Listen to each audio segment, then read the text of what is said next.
Welcome to our video on network security. We'll cover what it is, why it's crucial, and its major components. Let's start with the basic definition of network security. Network security is the continuous process of preventing and detecting unauthorized use of your computer network. It is not a one-time setup. It is a 24/7 ongoing practice. Preventing means stopping an attacker before they get in, like locking your door. Detecting means noticing if someone does enter, like a burglar alarm.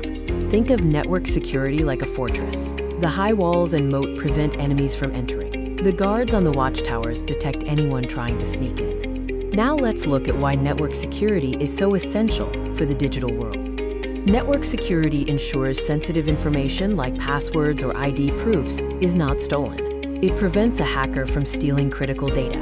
It prevents viruses from slowing down or destroying computers. Security prevents scenarios like a virus deleting all files on a crucial server.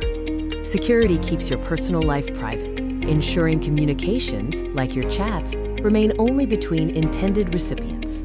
Security prevents system crashes and ensures availability. Imagine a college website working smoothly on the day results are announced. Security makes that possible.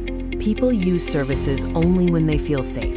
One hack can destroy trust forever, making security vital for user confidence. Network security is achieved through three major layers: hardware, software, and network. Hardware security protects the actual physical devices, like servers. This is like a vault door. If the machine is stolen, the data is gone. Software security protects applications and operating systems, working like your immune system to fight digital infections using firewalls and antivirus. Network security protects data while it is traveling across networks. This is achieved through encryption, acting like an armored truck for your data.